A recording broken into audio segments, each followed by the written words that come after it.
Bien, entonces, aquí usted tiene su libro de Guitton. ¿Me confirma, por favor, si ve mi pantalla? Sí, señor. Gracias, yo creo que está dura. Permítame, yo apago el radio.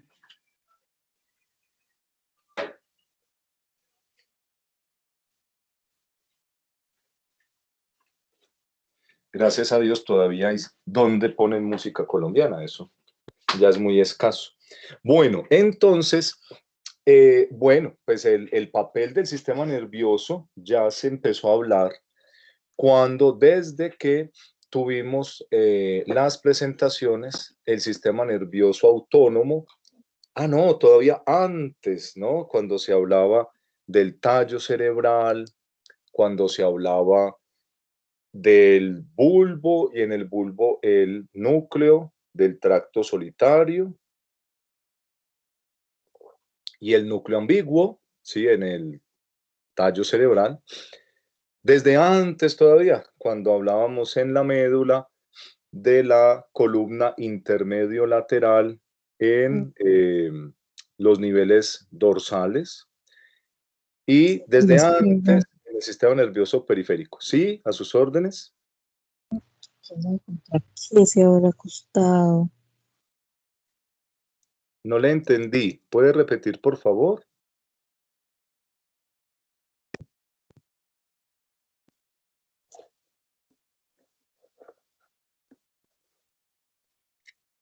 No le escucho. Si le puede hablar entonces a la señorita Gabriela y le dice por ahí por el chat, yo estoy aquí pendiente de lo que ella me escriba.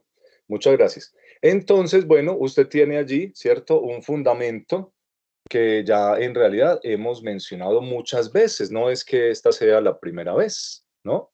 Entonces, usted tiene un sistema nervioso autónomo. Este sistema nervioso autónomo, entonces, ya nos quedó claro, ¿cierto? Empezando, por ejemplo, desde que veíamos una presentación, una grabación que ustedes escucharon sobre el panorama del sistema nervioso. Entonces, en ese panorama decíamos que en el sistema nervioso hay un sistema nervioso autónomo, que una parte de él se encuentra afuera, en la periferia, y entonces están los ganglios y nervios, ¿cierto?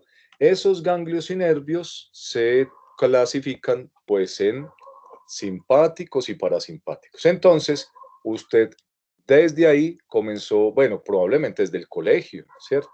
Comenzó a escuchar el tema del sistema nervioso autónomo, que controla funciones automáticas del cuerpo. Creo que sí alcanzamos a mencionar hasta ahí, en médula, en periférico. Muchas de los receptores de este sistema nervioso autónomo son terminaciones libres. Es interesante tener eso en cuenta, ¿no? Son terminaciones libres que quedan, por ejemplo, en la mucosa de las vísceras, inmersas allí en la submucosa, incluso la mucosa en el estómago, claro. Eh, Están en las paredes musculares y entonces sensan por ejemplo, la irritación en la mucosa, la llegada de alimentos, la distensión de las vísceras, ¿no? De las paredes de las vísceras, su ruptura. Entonces eso pues duele horrible, gracias a Dios nunca me ha pasado a mí, pero cuando a un paciente se le rompe una apendicitis, pues eso es una catástrofe, ¿no? Para el paciente, ¿cierto? Una vesícula, ¿no?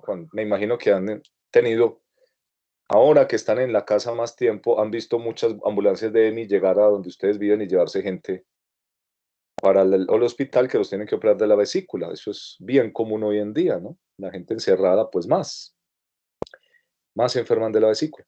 O la apendicitis, ¿cierto? Ojalá que a usted no le haya dado nunca, a mí jamás. Una vez me dolió una muela, tenía como 8 años, ¿no?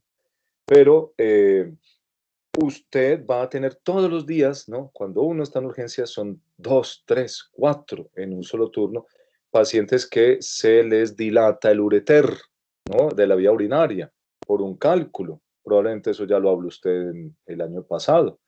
Eh, Y entonces el sistema autónomo sensa, ¿no? Esa dilatación. Y entonces, bueno, ya ahora sí, cuando hablábamos de la médula, allí esa información llega, por ejemplo, por el sistema simpático, ¿cierto? Al segmento dorsal y llega a segmento sacro y coxigio, lo de la pelvis. Entonces, esto es un dato interesante, le va a servir si usted tiene que ver con los pacientes, seguro, pero sobre todo si tiene que ver con el abdomen y la pelvis le está generando dificultades, como cuando uno trabaja en urgencias, ¿no? O si ya se dedicó solo a la pelvis, por ejemplo, los ginecólogos, ¿no? O los urólogos. Bueno, los urólogos no. En la pelvis, ¿no? El proctólogo, el ginecólogo, o si es un excelente médico, pues va a tener que saberlo. El dolor visceral de la pelvis asciende por el sistema parasimpático, ¿sí? Va a ascender, por ejemplo, hay nervios de la pelvis que pues hacen parte de un plexo parasimpático, el lumbosacro, ¿sí? Pero entonces ellos se van a encargar ahí de llevar esa información visceral. En el resto, en el abdomen, el tórax, el cuello, el dolor visceral es transportado por el sistema simpático. Entonces, esa es una cosa interesante con respecto al dolor pélvico, que hasta tiene que ver con la Biblia, ¿no? Así de, parirás con dolor, pues ahí está el pudendo, ¿no? Con unas fibras parasimpáticas, ¿sí? Eso es bien importante, ¿no? Que lo tenga en cuenta, lo va a volver a leer en semiología, ¿sí? Para poder analizar la diferencia, por ejemplo, entre el dolor de una torsión ovárica, ¿cierto? O una trompa de falopia llena de pus, o sea, una salpingitis, de una apendicitis, ¿no? Eso desde todos los días, ¿sí? Y entonces, además del control del sistema cardíaco, pues es siempre, los médicos existimos porque existe el dolor, ¿no? Primero que todo. Bueno, eh, entonces el sistema nervioso autónomo, ¿sí? Ese sistema nervioso autónomo, voy a traer mejor la figurita. Ese sistema nervioso autónomo, pues se basa primero que todo en la presencia de unos niveles, ¿cómo es que se baja de acá? En la médula espinal, como ya sabemos, la columna intermedio lateral, ¿sí? Ya la conocemos, ¿no? Entonces, esa columna intermedio lateral está emitiendo dos fibras. Ah, bueno, ya eso también quedó explicado en la parte de vías sensoriales viscerales y vías sensitivas viscerales. Va a tener, recuerde, el ramo comunicante que sale desde la médula espinal. Hay un ramo autónomo y de él se van a derivar ramos comunicantes blanco y gris, ¿cierto? Perdón, del nervio espinal se van a derivar ramos comunicantes blanco y gris, que lo relacionan con el ganglio, ¿cierto? El ganglio, hay un ganglio espinal, pues que debe recibir finalmente la información que va a entrar a la médula, ¿no? En las raíces ventral y dorsal. La información visceral la información sensitiva de las vísceras, pues como toda la información sensitiva, ingresa por la raíz posterior, ¿no? Pero ella venía por las vías o vienen por las vías viscerales del sistema simpático. Entonces, para poder pasar de estas vías viscerales a la raíz posterior, entonces va a tener una comunicación por el ramo precisamente comunicante. El blanco, ramo comunicante blanco, es sensitivo, lleva la información hacia el ganglio. Y luego está el ramo comunicante gris, que se va del ganglio a incorporar al nervio para generar entonces estas fibras motoras que se van desde el ganglio. Entonces hay ramo comunicante blanco, ramo comunicante gris, hay una cadena ganglionar, ¿cierto? Que está, bueno, es en realidad, esta es la cadena ganglionar y hay unos ganglios que están pues después ya usted los conoció en el mediastino, ya en el abdomen. Los ganglios simpáticos están más lejos de los órganos que los ganglios parasimpáticos. Eso es algo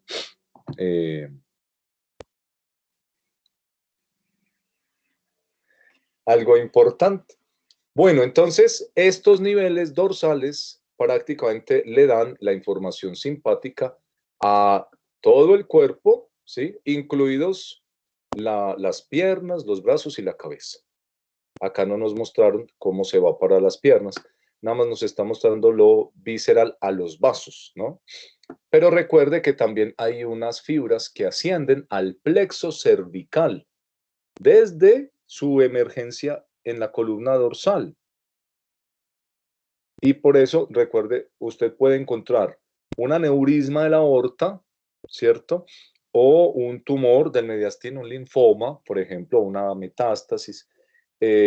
Más comúnmente, una lesión después de una cirugía, pero los otros dos casos también se han dado, que el paciente le cambia la pupila y le cambia el ojo y le cambia la mitad de la cara y se llama el síndrome de Horner, ¿no? Entonces, una alteración simpática en la cara, pero fue ocasionada por una alteración del mediastino. ¿Por qué? Porque la fibra simpática tiene que atravesar el mediastino posterior y luego el superior. Bueno, perdón, el mediastino superior, el mediastino superior. Y ascender por el cuello a la cabeza, ¿sí? Bueno, específicamente con los vasos sanguíneos, entonces usted ve, después de hacer este repaso del sistema simpático, que el sistema simpático entonces inerva a los vasos como consecuencia de que llega a la cabeza y los nervios craneales, ninguno es simpático, ¿sí? Todos, me disculpan, hay alguien de Bogotá por acá, su merced. ¿Nadie? ¿No? ¿Nadie?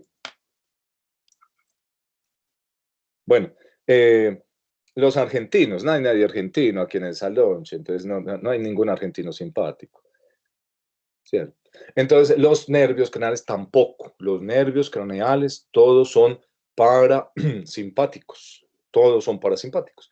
La inervación de los vasos, entonces, viene desde estos ganglios de la cadena lateral y a través de ganglios simpáticos que van a pasar por el plexo, ¿sí?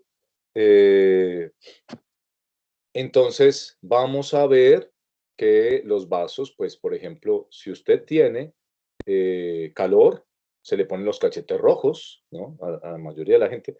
Entonces, vamos a encontrar a un sistema simpático ejerciendo una función para que se libere calor, ¿cierto?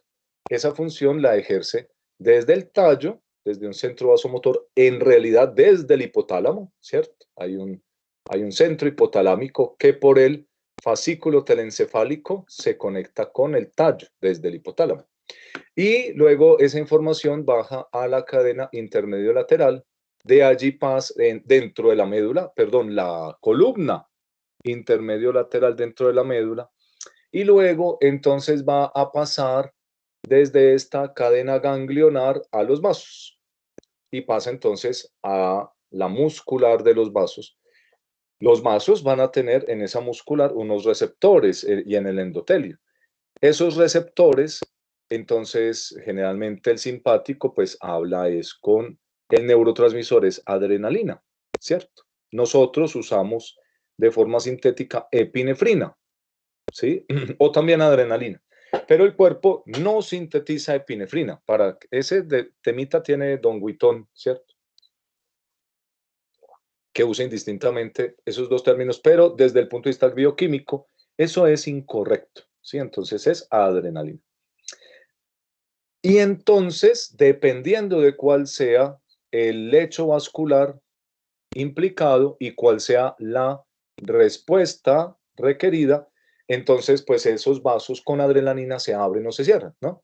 En el caso de la piel, por ejemplo, entonces se abre cuando llega la adrenalina y cuando existe esta liberación, ¿sí? de adrenalina, entonces vamos a encontrar rubicundez, ¿sí?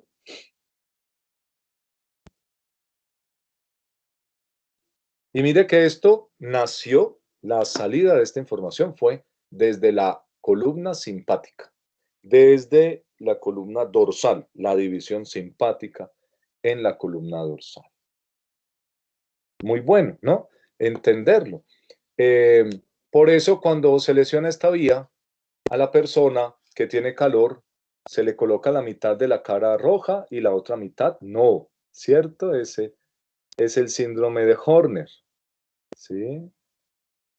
Es bien interesante, ¿no? Porque, ¿qué tiene que ver la cara con que haya un tumor en el mediastino? Ah, pues permítame, le explico. Mire, lo que pasa es que la fibra simpática tiene que atravesar el mediastino.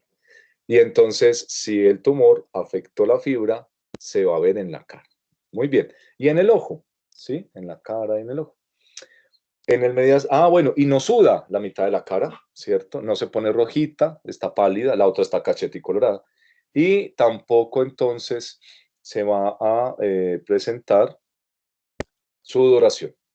Bueno, eso es importante recordarlo. Lo mismo va a pasar entonces cuando, por ejemplo, hay ejercicio, ¿sí? Y entonces usted sube corriendo las escalas, ¿no? 7 pisos. Y llega taquicárdico, ¿cierto? Porque ya tiene que comenzar la clase y se sienta. Entonces, en el momento en que comenzó la carrera, otra vez el hipotálamo y el centro vasomotor, que cuando hablan de centro vasomotor hay que recordar siempre al núcleo ambiguo que emite la orden y al núcleo sonitario que está recibiendo información de la periferia y del mismo hipotálamo, ¿sí? Ambos. Y entonces el centro vasomotor, bueno, eso tiene un tema enorme. Si a usted le gusta estudiar esos temas, pues se puede entrar ahí y hacer un doctorado. Solo en el centro vasomotor. Hay montones de cosas que desconocemos. Por ejemplo, eh, ¿qué relación hay entre que el paciente tenga problemas cardíacos y problemas de los vasos toda la vida? Por ejemplo, hipertensión arterial, arritmias, ¿sí? Con alteraciones que han habido en el sistema nervioso central. Bueno, hace 20 años la gente decía, pues usted es que es bruto, ¿cómo se le ocurre? ¿Qué tiene que ver el corazón y la hipertensión? Eso no es del cerebro, eso es del endotelio. Pues resulta que sí tiene que ver. Hay modelos experimentales donde se demuestra, ¿sí? Hay enfermedades de bebés donde se demuestra que una relación. Habría que ver entonces qué sucede, cómo se puede esto revisar. Eh, en pacientes que mueran y han tenido hipertensión crónica, ¿no? Sería bien interesante ver eso. Cuando tienen una hipertensión crónica los pacientes, sí en comparación con otros que no han tenido esa enfermedad, el centro vasomotor es diferente, ¿sí? Y pues sí, hay muy buenas evidencias para sospechar que sí lo son, ¿sí? Muy bien, entonces hay una respuesta de este centro vasomotor hacia el corazón, con la vía que ya dijimos, ¿no? El fascículo telencefálico medial, luego desde el tallo hasta la médula, por el tracto, sale a través del fascículo longitudinal medial y luego desde estas vías que son reticuloespinales hacia abajo, y hacia la columna intermedio lateral y luego entonces del ganglio.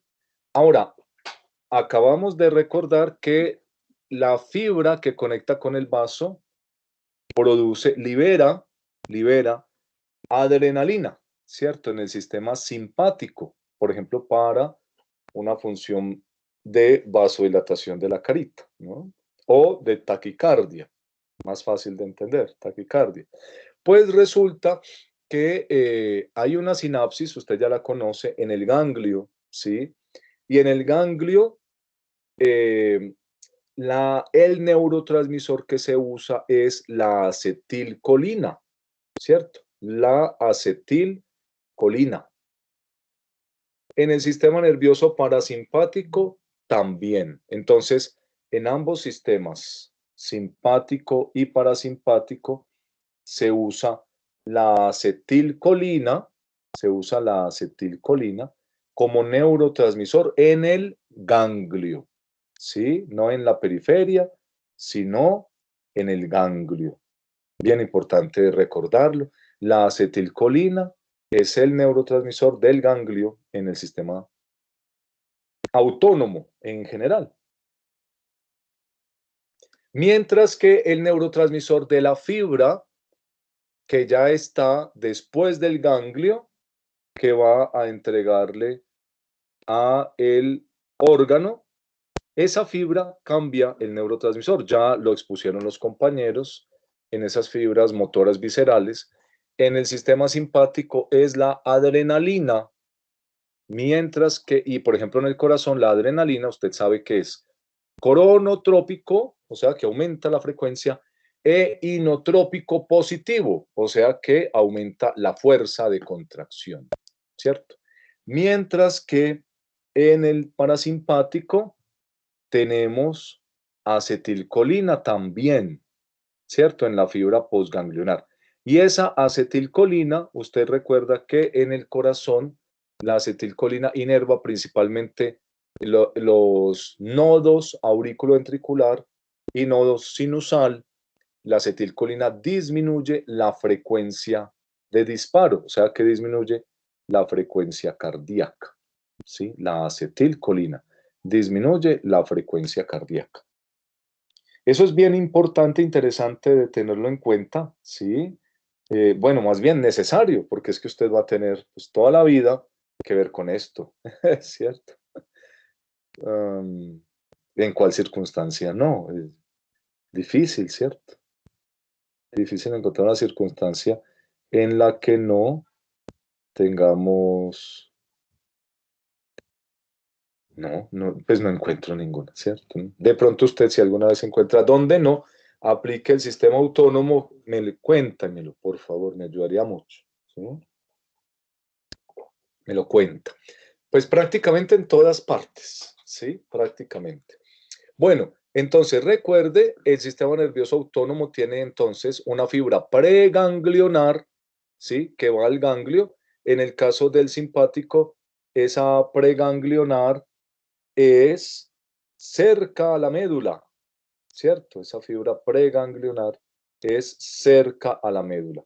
Y en el caso del sistema nervioso parasimpático, esa fibra preganglionar es lejos de la médula, lejana de la médula, ¿sí?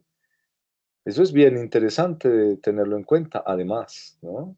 Cerca a la médula es el simpático, lejos de la médula es el parasimpático. Lejos de la médula es el parasimpático. Muy bien. Entonces, y la fibra preganglionar en el simpático, ambas fibras preganglionares utilizan acetilcolina.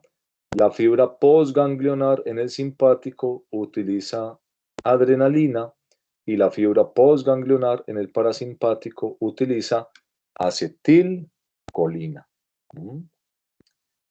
Bueno, eso en realidad ya se ha hablado, ¿cierto? No es ninguna cosa nueva, yo nada más estoy recordándolo, ¿sí? Recuerde aquí, esto también es de no más recordarlo, pero recuerde que el nivel cervical, ¿cierto? De la médula, aquí hay entonces, esto es cuello, ¿no? Este es el engrosamiento cervical, ¿sí?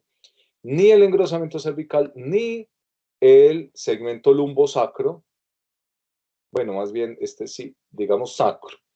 Son las últimas lumbares, por eso se llama el plexo lumbosacro. Son totalmente, bueno, no son simpáticos y el sacro es parasimpático, ¿sí? Recuérdelo, el sacro es parasimpático. Eso tiene importancia, ¿sí? Clínica, luego. Por ejemplo, el parasimpático. Bueno, y aquí hay alguien menor de edad que me pueda decir en este momento, por favor.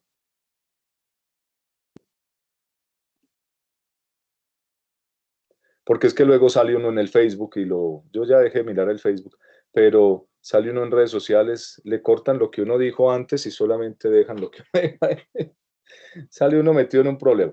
Bueno, pero estamos hablando del simpático, entonces, es una mnemotecnia. El parasimpático para y el simpático dispara, ¿sí? El parasimpático para y el simpático dispara. Entonces, desde el plexo sacro se envían órdenes a través del parasimpático para, bueno, y usted ya vio renal, entonces esto no es nuevo, para la erección de los cuerpos cavernosos. Entonces, eso aplica tanto para el pene como para el clítoris, ¿no? Los cuerpos cavernosos se llenan con la información, con la orden parasimpática. Entonces, la erección tanto del pene como el clítoris ocurre gracias al plexo sacro. No necesita necesariamente una orden del encéfalo, ¿sí? Una orden desde el tallo o desde el cerebro, facilita el proceso, ¿sí? Facilita a que no ocurra en cualquier momento indebido, ¿no? Imagínense uno en plena cirugía y que el parasimpático le dé por molestar, no. Sería incómodo, ¿cierto? O en medio de una situación pues donde no se deba. Y entonces hay una facilitación neural, ¿no? Eso tiene que ver con el cardiovascular, pues que porque los cuerpos cavernosos son, pues se tienen endotelio y se llenan, ¿no? Es una modificación venosa. Eh, Esto ocurre también en los pacientes que tienen lesión medular completa, masculino y femenino, también siguen teniendo erección en esa función pues, genital. Claro, no sienten, pues, que lastimosamente, ¿no? De pronto eso es hasta un alivio, ¿no? Para los monjes budistas, pues eso buscan muchas veces, no sentir nada. Eh, entonces, pero sigue habiendo esa función. Entonces, los pacientes que tienen una lesión medular, además, tienen un problema y es que la vejiga se cierra durísimo y se retiene la orina. A veces, entonces ya después de mucho haber sufrido esto y que la vejiga está llenísima, llenísima, llenísima, el sistema muscular y de esfínteres se lesiona. Entonces ya pasan a una fase de incontinencia urinaria. Sí, eso es después de 2, 3 años de lesión medular y que no han sido bien manejados. Los pacientes entonces se tienen que pasar una sonda 2, 3, 4 veces al día. Bueno, hay gente que tiene una lesión completa y entonces no tienen una facilitación de la función vesical desde el tallo, ¿cierto? O cuando uno, pues usted no sabe qué está sucediendo allá en la vejiga, nada más se sienta o se para allí y se relaja y ya empieza a hacer su función la vejiga, pero uno no está pendiente de ábrete detrusor, contráete, ¿no? No, uno está ahí el esfínter y los músculos detrusores y los músculos de la vejiga hacen su trabajo de forma automática. Entonces, en el paciente que tiene una lesión medular, hay esa dificultad, no hay posibilidad de abrir el esfínter, queda frenado el esfínter, ¿no?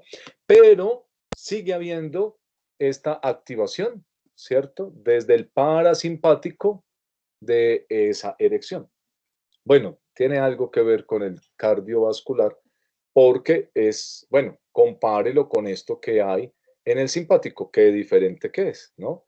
El simpático, pues definitivamente requiere un control superior desde el tallo, desde el hipotálamo. El plexo funciona muy ahí sí es muy autónomo, valga la redundancia. Bueno, con respecto entonces a los vasos, como usted sabe, pues tienen diferentes receptores alfa sobre todo, ¿sí? Esos receptores alfa que están allí en los vasos, entonces dependiendo de la situación que se esté presentando, van a generar una vasodilatación o una vasoconstricción, ¿cierto? En la misma situación, la misma adrenalina, ¿sí? La misma adrenalina. La misma adrenalina en situación, por ejemplo, de ejercicio, libera a la vasoconstricción de los vasos que están yendo al músculo, pero al mismo tiempo genera la contracción de los vasos que están yendo, vuelvo y lo repito, lo he dicho como 4 veces, de los vasos que están viniendo a las vísceras, el riñón, el intestino. Aumenta también pues el paso de sangre al pulmón, ¿cierto? Porque tiene que ver con el ejercicio, el gasto cardíaco se incrementa, entonces se redistribuye el gasto cardíaco. Y esto lo puede hacer gracias a la activación del simpático durante el ejercicio, ¿sí? Esto está regulado, y usted ya lo sabe, desde una compleja red neural. La más entendida, bueno, parcialmente entendida, sería la conexión que existe al hipotálamo. Usted recuerda que el hipotálamo recibe, hay hipotálamo anterior, hipotálamo posterior. El hipotálamo recibe una información desde, por ejemplo, los sistemas sensoriales, desde todo el sistema nervioso, en realidad, en un resumen que le llega a través del fornix, recuerda el fornix, ¿no? Toda la información en los hemisferios cerebrales se resume y se le entrega al hipotálamo a través del fornix.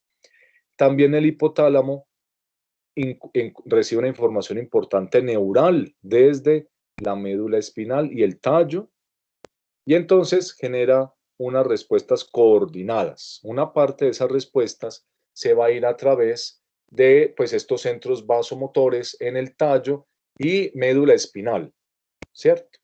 Y vamos a tener entonces una relación entre el hipotálamo anterior y el hipotálamo posterior en cuanto a que hay que activar, por ejemplo, la vasodilatación, eso lo hace el hipotálamo anterior, y este hipotálamo anterior activado entonces inhibe al hipotálamo posterior que sirve para la vasoconstricción, ¿cierto? Bueno, eso digamos ya lo sabemos, vale la pena mencionarlo. El sistema nervioso autónomo, recuerde, está incrementando el gasto cardíaco, ¿sí? El gasto cardíaco se duplica, se triplica con la activación del sistema nervioso autónomo. Pero entonces hay dos conceptos, ¿no? El primero es el aumento en la frecuencia cardíaca, ¿sí? Y el otro es el aumento en la presión arterial.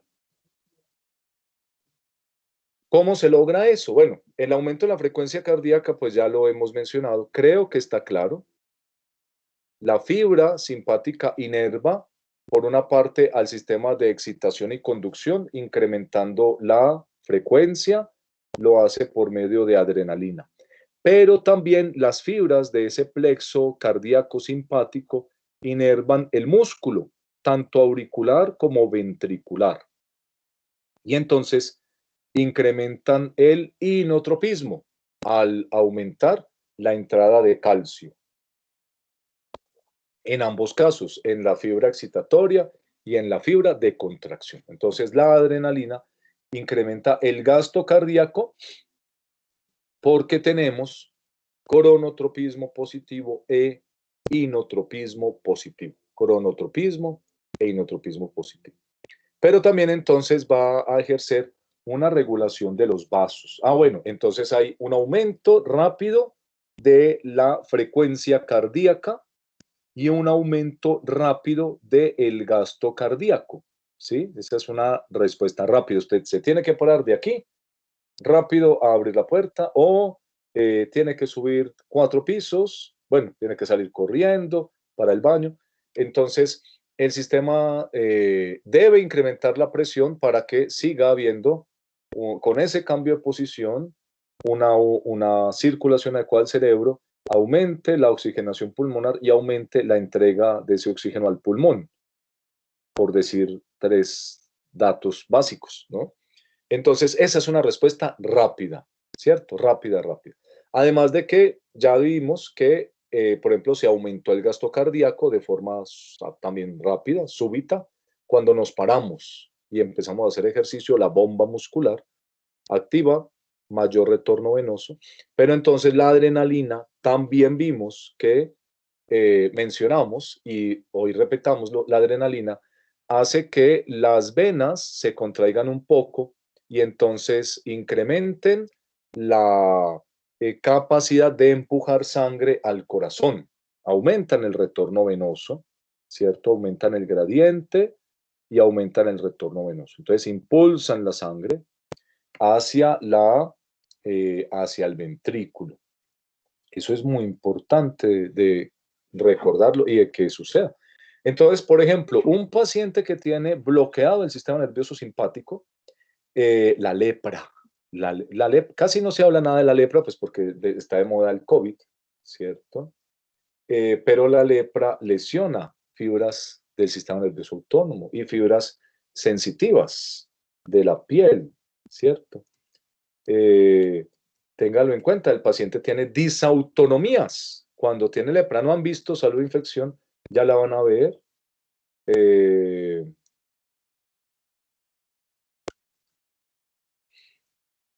la lepra se va a manifestar en los pacientes como disautonomía. Se para, va a correr y pues no le da la frecuencia cardíaca, se va a marear, ¿no? O va a sentir un ahogo, una disnea, etcétera. Son alteraciones difíciles de enmarcar dentro de un cuadro clínico porque son como muy bizarras, muy de toda parte. Téngalo presente, ¿no? Muy, muy difícil en general que la gente diagnostique una disautonomía, ¿no? Los pone a patinar mucho hasta que llegan donde alguien que es experto en disautonomías. Entonces ya lo configura todo lo que tiene el paciente, ¿no? Entonces, mire que el sistema nervioso puede, a través del sistema nervioso autónomo, incrementar 40% la presión arterial cuando se requiere. Entonces, es normal que un paciente que tiene una presión normal, valga la redundancia, un paciente que tiene una presión normal, es normal, ¿sí? No es patológico, que cuando hace ejercicio de 120/80 o de 160, la presión suba a 160, ¿sí? Durante el ejercicio, ¿cierto? Si puede incrementarse un 30 a 40% durante el ejercicio. Claro, entre más pesado el ejercicio, más se aumenta, ¿no? En otras palabras, para usted medirle la presión arterial al paciente, pues debe evitar medírsela cuando el paciente está agitado. Si él llega corriendo porque iba a llegar tarde a la consulta, mire lo difícil de esta situación. Tiene que esperar 15 minutos en reposo antes de que el valor de la presión arterial sea el real en reposo. Si llegó corriendo y usted le toma la presión apenas entró al consultorio, claro, le va a dar hipertenso, ¿sí? Y eso es un error gravísimo, pasa mucho. Y entonces hay pacientes que son diagnosticados, o bueno, eso ha disminuido mucho porque los protocolos se han vuelto más estrictos. Luego se les, además de la medición suya en el consultorio, se les manda una medición digital en 24 horas que se llama MAPA, ¿no? Entonces, si le dan incrementadas varias veces las cifras de tensión arterial en el consultorio, 2 o 3, o usted lo manda a que se tome la presión y luego le mande a usted los resultados, entonces se le esclarece esa situación con algo que se llama mapa, ¿sí? Con un mapa, que es una medición digital de la presión arterial en 24 horas. Claro, y entonces si el paciente en esos 24 horas hizo ejercicio, ahí se ve que todo el día estuvo normal la presión, pero en el rato que hizo el ejercicio se incrementó a 160/100, por ejemplo, ¿cierto? Y en ese caso, entonces usted tiene ya la evidencia, mire, no es hipertenso, lo que pasa es que estaba agitado siempre que le tomamos la presión. Por favor, téngalo muy en cuenta, le va a servir mucho ese concepto. Bueno, primero para primum non nocere, ¿cierto? Que sería primero no hacer daño. el fundamento hipocrático, ¿sí? Muy bien. Ahora, el varoreceptor, los varoreceptores nos van a ayudar a censar la presión arterial, ¿no? Entonces, tenemos una inervación, ¿cierto? Que es tanto pues, motora como sensitiva a los vasos, pero hay una estructura particular y bien importante recordar, también ustedes la hablaron, en nervios craneales, la mencionaron, en sistema motores y sensitivos viscerales también. Entonces vamos a quitarle un poquito de tamaño al corazón y nos vamos a quedar. Recuerde usted la arteria carótida común. Y esa arteria carótida común entonces se bifurca, usted recuerda dónde, ¿cierto?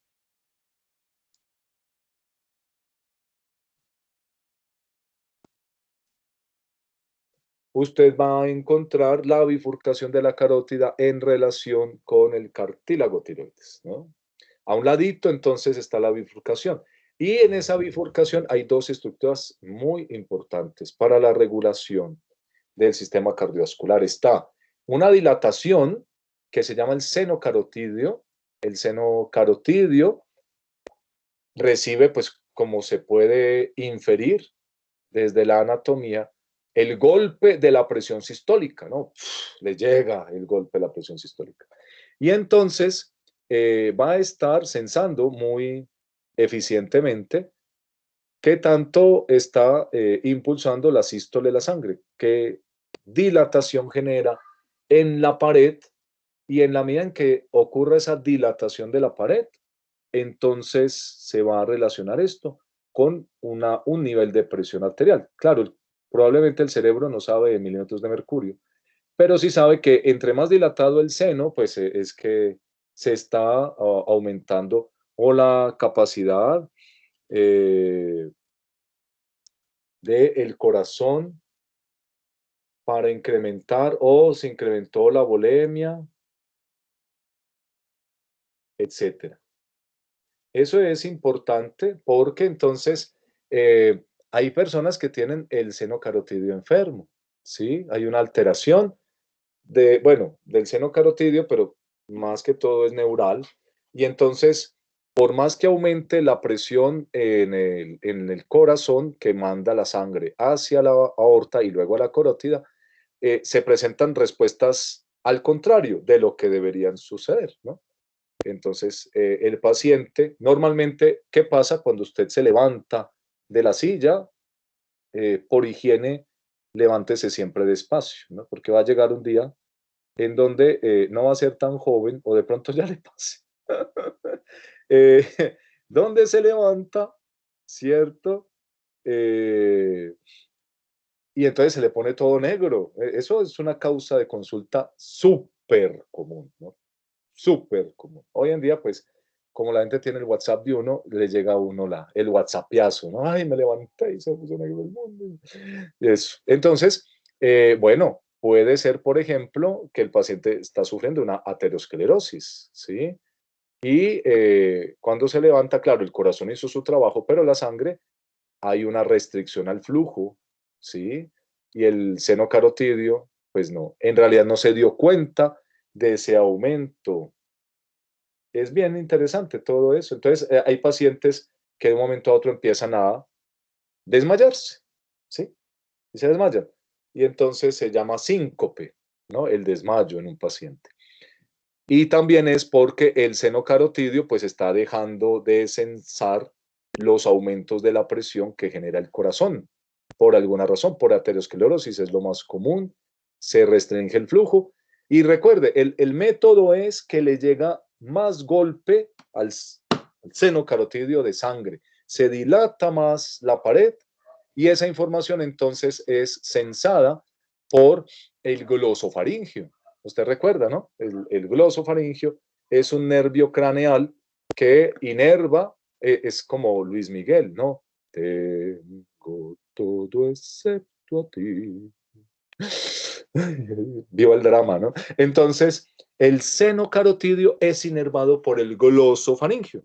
Y el glosofaringio, recuerde que sensa pues la mayoría de las informaciones, excepto una, que sensan los nervios craneales. De las 6, sensa 5, pero, o sea, que tiene todo, pero no tiene núcleo, ¿cierto? No tiene núcleo. Él entrega esta información que viene del seno carotidio al al núcleo solitario. Se llama núcleo del tracto solitario. Pongámosle núcleo solitario. Ahí, núcleo solitario, el núcleo ambiguo, es lo que dice Witton, que es el centro vasomotor, ¿sí? Básicamente. Aún, y le comento lecturas muy recientes de la última edición de Paxinos, ¿no? La Biblia de la neurohistología. Se sigue estudiando, ¿no?, la organización del centro vasomotor en el humano. Aún no está clara completamente. Tenemos clara que es el solitario y el ambiguo, pero se han encontrado en otras especies correlatos de otros núcleos que ayudan. A veces sí y a veces no se encuentran en el humano. Unos corresponden y otros no con el ambiguo y el solitario. Entonces, debe haber más, ¿sí? Debe haber. Por eso es todavía usado este tema del centro vasomotor, que se me hizo, estaba en la otra diapositiva, ¿cierto? Todavía, porque ambiguo y solitario son los ya bien identificados. Entonces, esta información dispara un potencial de acción, induce la excitación de un potencial de acción en el nervio, y de ese nervio entonces llega al ambiguo, perdón, al solitario, y se controla una respuesta a través del núcleo ambiguo, ¿no? Por ejemplo, si la presión arterial se subió, ¿sí? Se subió. Ah, perdón, ese es el final de la historia. Vamos a que nos paramos. Por ejemplo, usted está bien juiciosito, bien juiciosita, sentado en su sillita o acostado en su camita,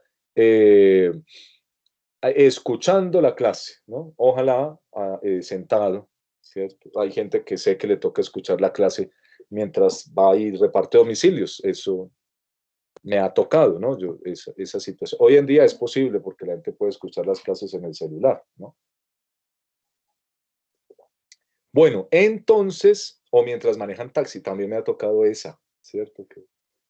Y no es delito. Antes, mi total admiración para la gente, ¿no?, que tiene que trabajar mientras estudia medicina. Es muy difícil. Entonces, usted se para. Inicialmente, pues al pararse en la elevación, al elevarse más, ¿cierto? La carótida, por un momento le llega un poquito menos de sangre y entonces se dilata menos el seno carotidio. Por lo tanto, la excitación normal que estaba sintiendo el glosofaringio y el núcleo ambiguo disminuye. Y entonces el ambiguo le dice de una forma muy reduccionista, como le digo, parece que hay más, pero digámoslo así, el ambiguo siente, el solitario siente esa reducción en el disparo del glosofaringio que viene desde el seno carotidio, y entonces el ambiguo le dice al solitario, uy, estaría bueno un meme de Juan Papis, ¿no? Haciendo toda la función del glosofaringio, güey. O sea, yo no voy a decir groserías en clase, ok, pero pues usted se imagina, el glosofaringio empieza a disparar menos, güey. Y entonces le manda esa información al solitario, y el solitario, eh, bueno, esa sí es una grosería en otro país, no debemos decirlo. Bueno, le dice, oye, mira, hay una menor información desde el glosofaringio que viene del cuerpo carotidio. Y entonces el ambiguo se lo va a contar a el solitario. ¿Sí? Así, esos memes están muy buenos. Entonces, luego el solitario va y pone, ¿sí?, una orden hacia el sistema autónomo. La orden en este caso va a ser inhibir al vago, ¿cierto? El solitario le dice al vago, no se me active porque necesitamos aumentar la presión arterial, ¿cierto? Aquí falta, en esta diapositiva, está incompleta, y es que la respuesta D que debe ocurrir es aumentar la frecuencia primero y luego la fuerza de contracción desde el corazón, para que entonces no nos desmayemos, ¿cierto? Cuando nos paramos, va a aumentarse 10% la frecuencia cardíaca, sí, la frecuencia y la presión arterial. se debe aumentar. Entonces usted lo hace en el consultorio con su paciente. Si tiene un tensiómetro ahora, lo puede hacer con su familia. Le toma la presión acostada después de 5 minutos, luego lo sienta, 5 minutos sentado, luego unos 2, 3 minutos parado, que no se le vaya a desmayar parado por estar ahí. Y luego compare, ¿no? Las presiones y va a ver que cambian, ¿no? Cambian las presiones, se van incrementando. Antes, cuando la gente tenía tiempo en el consultorio, a mí me tocó hacer eso, pues uno le tomaba la presión a la gente así, ¿no? Y ponía el muñequito en la historia clínica, era con lápiz en papel. Increíble, usted no me lo va a creer, uno rayaba en papel las historias y hacía uno el muñequito, ¿no? El muñequito parado, el muñequito sentado, el muñequito acostado, dependiendo pues de cada cual, si era hipomaníaco, depresivo o esquizoide, entonces le ponía una cara al muñequito, ¿no? Yo siempre he sido hipomaníaco, entonces siempre le pongo carita feliz al muñequito. Y eso se hacía, ¿no? Lastimosamente eso cada vez hay menos tiempo para la práctica médica en general, pero hágalo, ¿sí? Y por ejemplo, hay un examen, bueno, que tiene que ver con esto, pero relaciona con la suprarrenal, que es acostar al paciente en una mesa. Se llama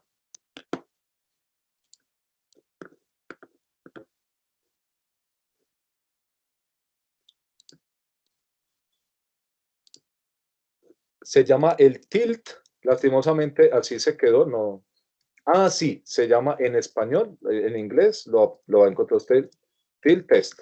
Y en español se llama el examen de la mesa basculante.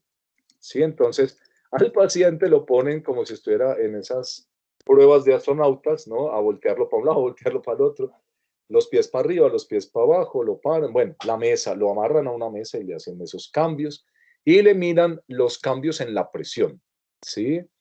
Y entonces, si el sistema nervioso autónomo está adecuado, pues va a cambiar en consecuencia, ¿sí? De una forma adecuada. Pero si está alterado, pues no, ¿cierto? No se van a presentar los cambios. Por ejemplo, de que entre acostado y parado aumenta la presión, entre acostado y los pies arriba, ¿sí? Si lo cuelgan de los pies, entonces va a estar disminuida, ¿sí? Disminuida la presión.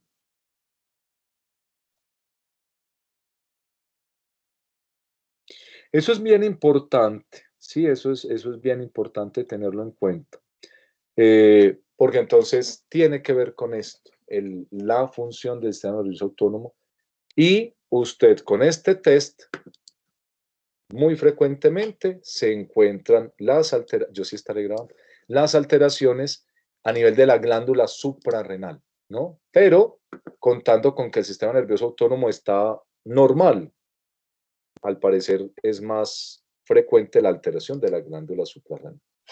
Muy bien, entonces allí está, ese mecanismo se llama el mecanismo baroreceptor, es un reflejo, ¿sí? Es el reflejo baroreceptor. El reflejo baroreceptor entonces tiene que ver primero con el seno carotidio. Y luego entonces también tenemos para otra función, pero que se va a relacionar con el sistema cardiovascular, al cuerpo carotidio. Entonces, el seno carotidio es un mecanorreceptor, que es la dilatación, ¿cierto? La dilatación eh, de, la, de la pared, de la bifurcación de la carótida. Y luego viene entonces el cuerpo carotidio, que ya es una aglomeración de células que están enviando la información, sobre todo química. ¿Sí? La química de la sangre va a estar el pH, entonces tiene que ver con la concentración de dióxido de carbono, ¿sí? Tiene que ver también con la concentración de oxígeno, básicamente esas dos. Y entonces, en consecuencia, se va a estar enviando información. Esta información del seno carotidio y del cuerpo carotidio pasa por una ramita del glosofaringio que viene desde la bifurcación de la carótida y se llama el nervio de Hering, ¿sí? Hering, pues no demoran en quitarlo, porque todo lo que tiene un nombre alemán, pues por la presión del pueblo del sionismo, cada vez se está eliminando, ¿no? Todos los nombres que fueron descritos por alemanes, ¿sí? Entonces, no demoran, eh, no demoran en quitar, han quitado ya un montón de, bueno, no estoy diciendo que me parezca bien ni que me parezca mal, obvio, ¿no? Es más pertinente uno no tomar partido en esas cosas. Eh, pero sí es interesante el tema de los nombres porque nos recuerdan la historia de la medicina, ¿sí? Ahí tenemos nosotros una falencia grande. La mayoría de los médicos actuales desconocen la historia de cada una de estas cosas, ¿no? Una historia de cómo Henning describió este nervio. Y entonces, por lo menos nos queda eso. Cada vez se está eliminando más, ¿no? Siempre. En el sistema nervioso había un montón. Todo eso lo han eliminado. Bueno, hay una corriente pues en eliminar epónimos. Bueno, entonces, ¿cuál es la relación entre el cuerpo carotidio y el sistema cardiovascular? Bueno, pues el primero, ¿dónde está? ¿No? En la bifurcación, ¿cierto? Eh, cuando tenemos, cuando tenemos a un incremento de la presión arterial, ¿sí? Ese incremento en la presión arterial pues se va a notar tanto en el cuerpo como en el cerebro. Y entonces va a fluir, es correcto, a fluir más sangre al interior del encéfalo, incrementándose, claro, como en todo el cuerpo, la presión. Pero en el cráneo tenemos una diferencia importante, ¿sí? Tenemos una diferencia que es el cráneo no se expande. Entonces, si aumenta la presión dentro del cráneo, esa presión incide directamente sobre el encéfalo, ¿sí? Sobre el encéfalo.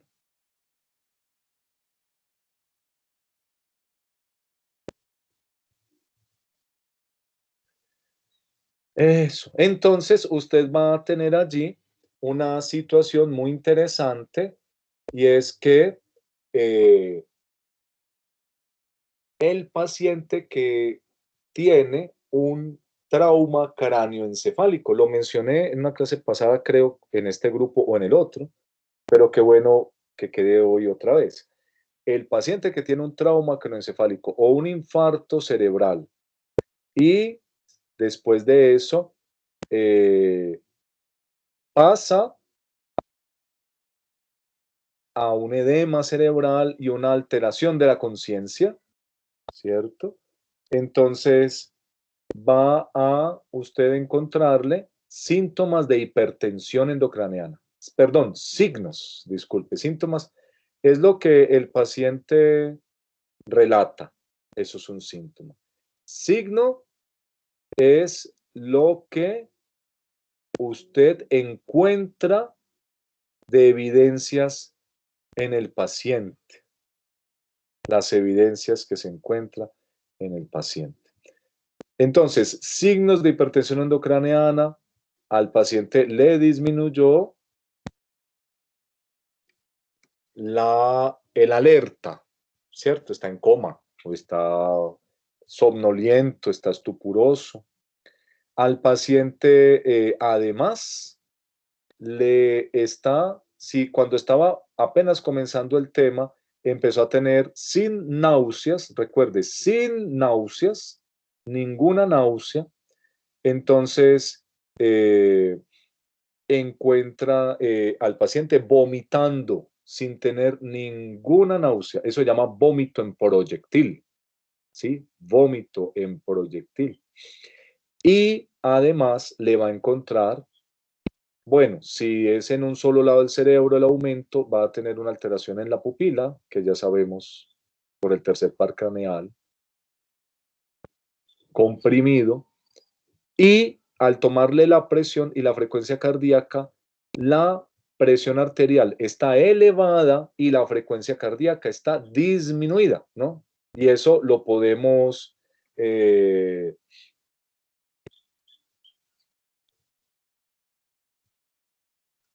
lo podemos explicar por la compresión del piso del cuarto ventrículo. Recuerde allí, el área postrema induce el vómito, ¿cierto? Sin náuseas. Y el trígono vagal, donde está el núcleo motor dorsal del vago, va a inducir la bradicardia. Pero entonces, como se disminuye la circulación al cerebro por la hipertensión, por el aumento de la presión dentro del cráneo, hipertensión endocraneana, entonces se estimula al corazón a empujar más duro la sangre, ¿sí? Y tiene que ver también con este núcleo solitario y el núcleo ambiguo. Y entonces aumenta la presión arterial, disminuye la frecuencia cardíaca, hay vómito en proyectil. Esa es una tríada de Cushing, que cuando usted la ve en un paciente, además de que está alterado el sensorio, usted inmediatamente dice, uy, hipertensión endocránea, bradicardia e hipertensión arterial, ¿cierto? Si tiene alteración del sensorio, si tiene una alteración neurológica. Entonces, usted puede incidir en esa respuesta que está haciéndole un daño al paciente por medio del quimioreceptor del cuerpo carotídeo. Recuerde que este quimioreceptor sensa el dióxido de carbono, Y el dióxido de carbono, pues recuerde usted que se puede manipular con la ventilación en el pulmón. Si un paciente respira muy rápido, muchas veces, o sea, aumenta la frecuencia respiratoria, como cuando se hace ejercicio o en una crisis de ansiedad, ¿cierto? El paciente en una crisis de ansiedad, usted ha visto o le va a tocar que llegan a urgencias todos torcidos las manos, ¿no? Y la boca, y no pueden hablar, entonces al paciente que nunca, al médico que nunca le ha tocado, pues eso es horrible, terrible, ¿no? Uno piensa que se está muriendo. El paciente también piensa que se está muriendo, ¿sí? Y sí, pero no se va a morir, ¿no? Pero sí parece, es una crisis de ansiedad, una crisis de pánico. Como respira rápido, elimina dióxido de carbono y la eliminación de ese dióxido de carbono, entonces, pues altera la función neural, ¿no? La conducción de los nervios. Por una parte, eso pasa cuando no se requiere.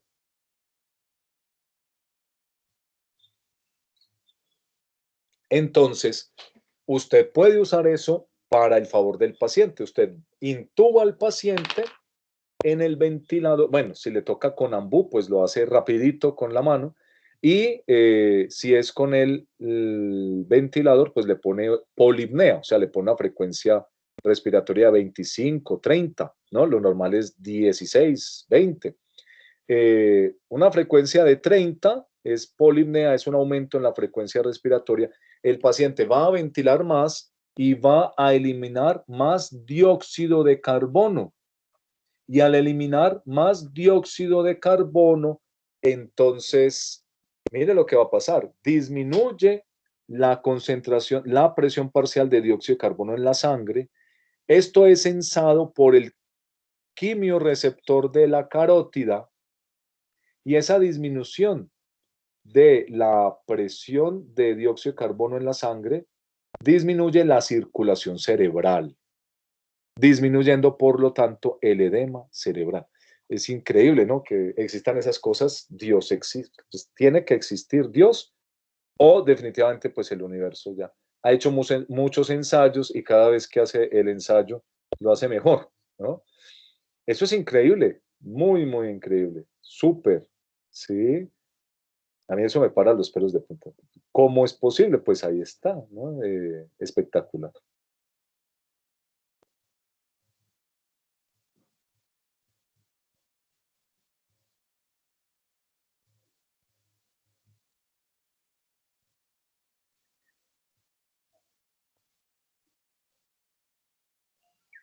Bueno, entonces vamos a tener en cuenta esto, por favor, cuando estemos en pediatría. Bueno, cuando estemos trabajando. En los pacientes adultos, obviamente, esto también funciona, ¿no? Entonces, bueno, hay un reflejo, ¿cierto? Que se da en la presión arterial, ¿cierto? Si el vasoreceptor siente que se está disminuyendo la distensión en la pared, entonces se puede elevar la frecuencia, perdón, sí, la frecuencia, pero sobre todo la contracción del corazón y se eleva el tono de los vasos y entonces se incrementa la presión, ¿sí?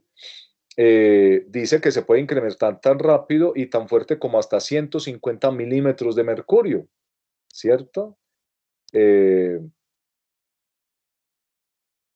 Eso pues es bastante importante en el ejercicio. Y entonces también hay una respuesta circulatoria ante este reflejo. Recuerde, es el reflejo baroreceptor. Entonces, aquí tiene usted, ¿cierto? Cuando tenemos entonces los impulsos que vienen, la presión arterial, esa presión arterial sería la variable independiente. En esa presión arterial vamos a ver cambios. Lo ideal, recuerde, es que la presión arterial media esté alrededor de 100, ¿cierto? Y entonces eso genera un número de impulsos a través del nervio. Pues no nos dicen cuántos, pues porque no quieren entrar en ese detalle, ¿sí? De la frecuencia de disparo. Podrían ponerla, ¿no? Ya lo entenderíamos, ¿cierto? En hercios nos podrían poner acá, pero bueno, lo obviaron para no confundir. Entonces, lo que se ve es que a medida que hay un cambio para abajo, ¿cierto? O para arriba de la presión arterial, entonces van a cambiar cambia la frecuencia de disparo en el seno y que pasa por el nervio de Hering, ¿sí? Esta es la frecuencia de disparo. Téngalo en cuenta, la frecuencia de disparo. Ya el núcleo ambiguo y el solitario son los que toman las decisiones con este cambio, ¿sí? Para que no se vaya a confundir. Entonces, es la frecuencia de disparo. A medida que cambia la presión arterial, hay un cambio correspondiente en la frecuencia de disparo. Si disminuye la presión arterial, disminuye la frecuencia de disparo. Si aumenta la presión arterial, aumenta la frecuencia de disparo. Y esto llega a una meseta. Mire que es una gráfica sigmoide.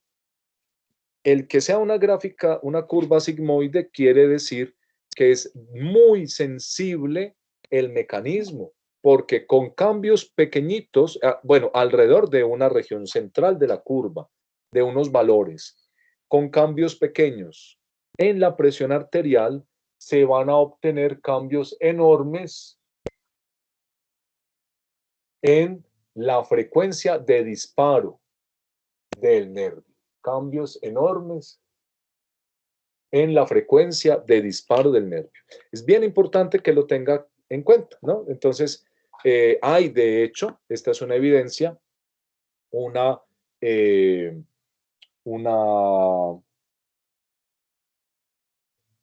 un cambio. Y entonces eso se puede obtener también una relación. El cambio, delta, recuerde que es cambio, ¿cierto?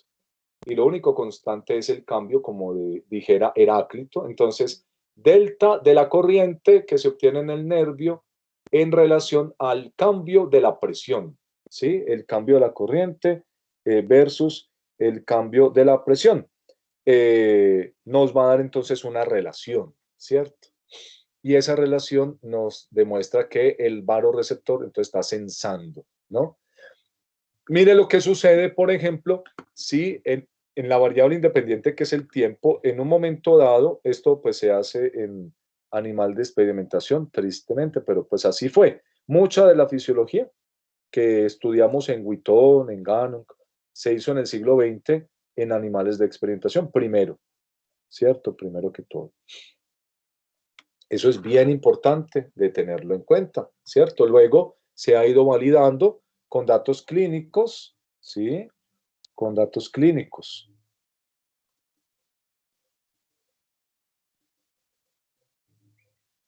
Entonces tenemos acá una presión arterial media. Se clampea la carótida. Un clamp es una pinza metálica que se fija durísimo, ¿sí? Se fija durísimo y no se zafa fácilmente. Entonces, cuando, por ejemplo, eh, cuando, por ejemplo, se pone un clamp en un aneurisma, ¿sí? Entonces, ese aneurisma queda colapsado y pues no se suelta. Y en toda la vida el paciente puede quedar ya clampeado, ¿cierto? Eso es bien bueno de saberlo, ¿sí? Porque luego usted le va a tocar seguramente colocar alguno, ¿no? O le va a tocar ver al paciente en una radiografía el clamp ahí puesto en el aneurisma. El aneurisma no se vuelve a soltar cuando se le coloca. El clamp no se cae. Bueno, entonces se coloca el clamp en la carótida y mire lo que sucede en la presión arterial, ¿no? Inmediatamente se incrementa. ¿Por qué? Nada más el haber hecho una... esto faltó acá en esta gráfica, que nos pusieran una arteria de control, ¿no? Por ejemplo, una arteria femoral o una arteria braquial, ¿cierto? Para entender la relevancia de esto.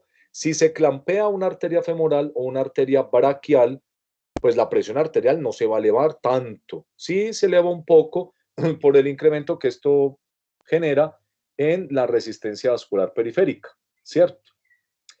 Pero no se va a generar un incremento tan súbito ni tan importante en la presión, ¿cierto?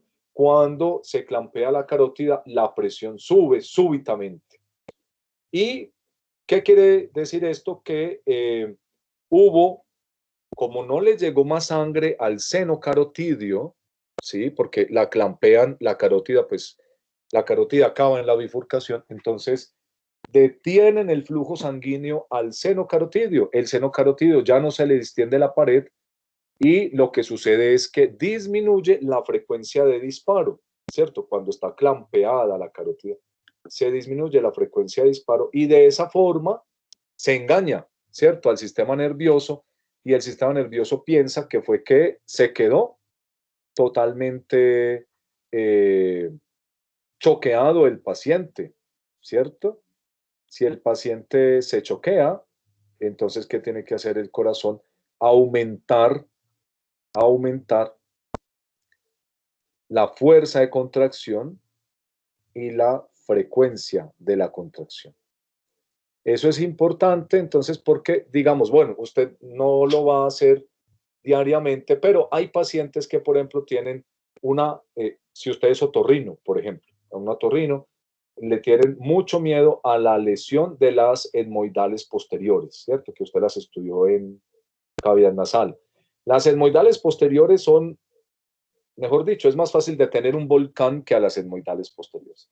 Y muchas veces la única forma de detener una hemorragia de las etmoidales, que si no se detiene, se desangra el paciente, una prima mía le pasó, ¿no? Era bien hermosa y eso fue hace como 30 años. Y estaba apenas empezando el tema de la cirugía. Bueno, lo que hace entonces se le lesionó la etmoidal posterior en la cirugía y se murió durante la cirugía de la hemorragia tan severa, ¿no? El paciente, la única forma de salvarlo es ligarle la carótida, ¿sí? Menos mal la etmoidal está un poquito lejos de esa anastomosis que hay entre la carótida interna y la carótida externa, que usted ya conoce, ¿no? La supraorbitaria y la supratroclear, y entonces se alcanza a detener el sangrado. Pero mire el riesgo tan grande, todo el sistema carotidio interno del corazón se detiene, entonces se puede infartar el cerebro del paciente, pero queda vivo, ¿sí? Entonces esto tiene una aplicación clínica, ¿no? En ese momento se le incrementa también la presión, entonces por el lado que tiene la carótida libre, le va a llegar al cerebro 150 milímetros de mercurio. Bueno, eso entonces va a tener una implicación en ese paciente. Entonces, usted tiene, ¿sí? Una respuesta aquí aguda del vasoreceptor, pero hay una respuesta crónica del vasoreceptor también, ¿no? Y esto es interesante porque inicialmente, y le menciono porque es interesante en la clínica, hace 20 años